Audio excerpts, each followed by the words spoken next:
میں نے کہا جی زید کی کتاب، تو آپ نے عربی بنا دی جی کتاب زیدن. اب میں زید کی جگہ پر ضمیر استعمال کرنا چاہتا ہوں،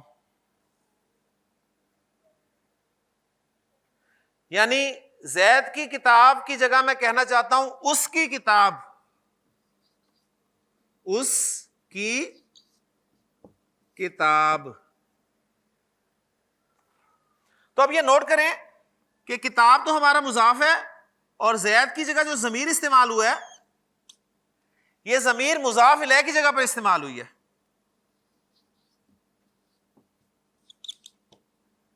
ایسے ہی ہے نا؟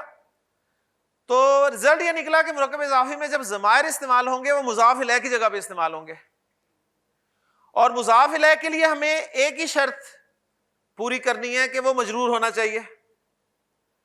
تو گویا ہمیں جو ضمائر چاہیے وہ مجرور چاہیے. اب جی ہم کنسٹرکشن بناتے ہیں اپنی. ہم نے کہا تھا زید کی کتاب، تو کنسٹرکشن بن گئی جی کتاب زیدن.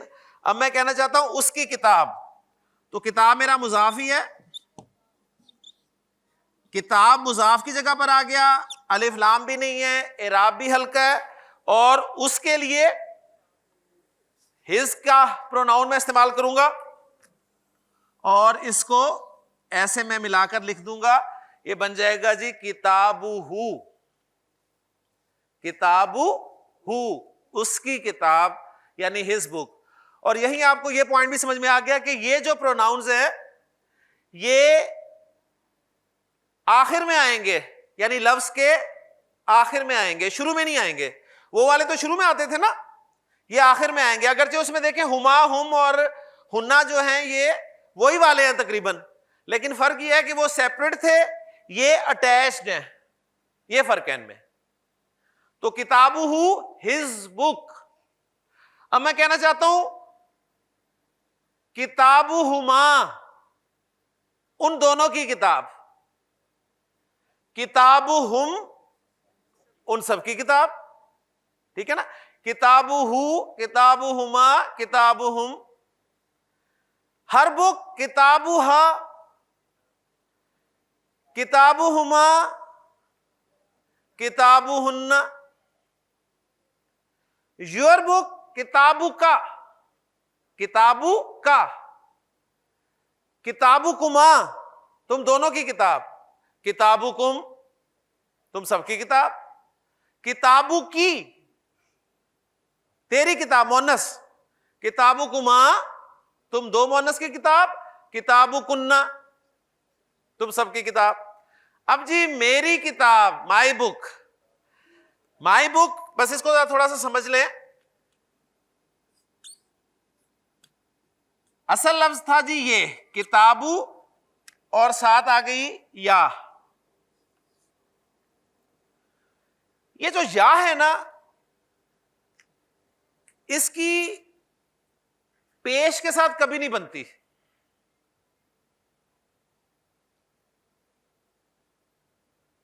یہ خوش ہو جاتی ہے زیر کو دیکھ کر. تین حروف ہیں، تین حرکات ہیں، ذرا اچھی طرح اس پوائنٹ کو سمجھ لیں. تین حرکتیں جو ہیں وہ ایک ہے جی الف، سوری حروف جو ہیں الف، ایک ہے واو، اور ایک ہے یا. تین حرکتیں ہیں. الف زبر کو دیکھ کے خوش ہو جاتا ہے، اس لیے چاہتا ہے کہ میرے پہلے زبر ہی ہو. اس لیے آپ دیکھیں گے اکثر، بلکہ ہمیشہ ہی تقریباً الف سے پہلے زبر ہی لگا ہوتا ہے. واو جو ہے یہ چاہتی ہے میرے سے پیچھے پیش ہو، اس کی پیش سے دوستی ہے. اسی طرح یا چاہتی ہے کہ میرے پیچھے زیر ہو، اس کی زیر سے دوستی ہے. تو الف کی زبر سے دوستی ہے، اس لیے آپ دیکھیں گے زبر الف.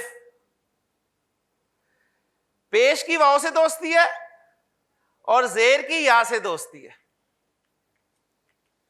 اب یہاں پر دیکھیں، پرابلم ہوگی، یا سے پہلے آ گئی پیش،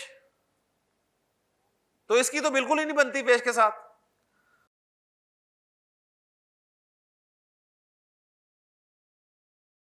اور ساتھ پوائنٹ سمجھ لیں کہ یہ ہے کیا. یہ کس جگہ پہ ہے؟ انا کی جگہ پہ ہے نا. انا کیا ہوتی ہے؟ انا کیا ہے؟ میں کیا چاہتی ہے؟ میں یہی چاہتی ہے نا کہ ہر کوئی زیر ہو میرے سامنے. صحیح ہے. تو اس کی ڈیمانڈ ہوتی ہے کہ میرے پیچھے زیر ہو. اسم انتہائی شریف کلمہ ہے, یہ اس کی ڈیمانڈ مان لیتا ہے, پوری کر دیتا ہے. لہذا یہ اپنی حرکت پیش کو زیر سے بدل دیتا ہے. تو یہ لفظ بن جاتا ہے جی کتابی. کتابی میری کتاب. اور آخری کنسٹرکشن پر آئے, ہماری کتاب. کتابنا. کتابنا ہماری کتاب. یہ جو ہو کی ضمیر ہے, یہ آپ کو مصحف میں کبھی اس طرح لکھی ہوئی ملے گی جی, الٹے پیش کے ساتھ ہوگی یہی. یہ ہو کی ضمیر جو ہے آپ کو مصحف میں کبھی اس طرح لکھی ہوئی ملے گی, کھڑی زیر کے ساتھ. یہ ہو کی ضمیر جو ہے آپ کو مصحف میں کبھی سیدھی زیر کے ساتھ لکھی ملے گی. تو گویا یہ جو ہو ہے اس کی شکلیں مختلف ہمارے سامنے آئیں. یہ یعنی یہ چاروں شکلیں ایک ہی لفظ کی ہیں. ہز کے لیے ہی, یعنی یہاں پر اگر مضاف الیہ کے طور پہ استعمال ہو رہا ہے یہ لفظ, تو ہز کے معنی میں ہی ہوگا. اب ہم دیکھتے ہیں کہ اس ہو پر سیدھی پیش کی بجائے الٹا پیش کیوں آتا ہے. اس ہو پر سیدھی پیش کی جگہ کھڑی زیر کیوں آتی ہے. اس ہو پر سیدھی پیش کی بجائے سیدھی زیر کب آتی ہے, کیوں آتی ہے؟ تو سمپل سا اصول ہے جی, ہو سے پہلے والے حرف پر اگر زبر حرکت ہو یا پیش حرکت ہو تو ہو پر سیدھی پیش کی بجائے الٹی پیش لکھی جاتی ہے. جیسے کتاب ہو میں نے پہلے ویسے لکھا تھا, اب آپ اسے کریکٹ کر کے لکھ سکتے ہیں کتاب ہو. اور یہ ماشاءاللہ آپ کو پتا ہے کہ سیدھی پیش اور الٹی پیش کو پڑھنے کا کیا طریقہ ہے, پتا ہے نا. سیدھی پیش کو سیدھے طریقے سے پڑھتے ہیں, الٹی پیش کو ذرا تھوڑا لمبا کر کے پڑھتے ہیں. ہا پیش ہو, ہا الٹی پیش ہو. ہا پیش ہو, ہا الٹی پیش ہو. کتاب ہو, کتاب ہو. میں کتاب ہو نہیں پڑھ رہا, کتاب ہو نہیں پڑھ رہا, کتاب ہو نہیں, کتاب ہو. تو یہاں آپ کو یہ پتا چلے گا کہ قرآن کو صحیح پڑھنا بھی ضروری ہے, بلکہ پہلا کام یہی ہے کہ اس کو صحیح پڑھا جائے. اور یہ آپ نے خود اب چیک کرنا ہے کہ آپ کو ماشاءاللہ کتنا قرآن صحیح پڑھنا آتا ہے. ہو سے پہلے زبر ہو یا پیش ہو تو اس کو الٹی پیش کے ساتھ لکھیں گے, پڑھیں گے. ہو سے پہلے زیر آ جائے تو ہو کو کھڑی زیر کے ساتھ پڑھیں گے. جیسے کتاب کا لفظ اگر مجرور ہو تو ہو کے نیچے کھڑی زیر آ جائے گی, ہم پڑھیں گے کتابی ہی. اور سیدھی زیر اور کھڑی زیر کو پڑھنے کا بھی وہی طریقہ ہے کہ سیدھی زیر کو لمبا نہیں کریں گے اور کھڑی زیر کو ذرا لمبا کریں گے. اگر سمپل زیر ہوتی ہا زیر ہی کہیں گے, ہا زیر ہی, اور ہا کھڑی زیر ہی. ہا زیر ہی, ہا کھڑی زیر ہی. با زیر بی, با کھڑی زیر بی. تا زیر تی, تا کھڑی زیر تی. ٹھیک ہو گیا. کتابی ہی. کتابو ہو کا ترجمہ بھی حزب بک ہے.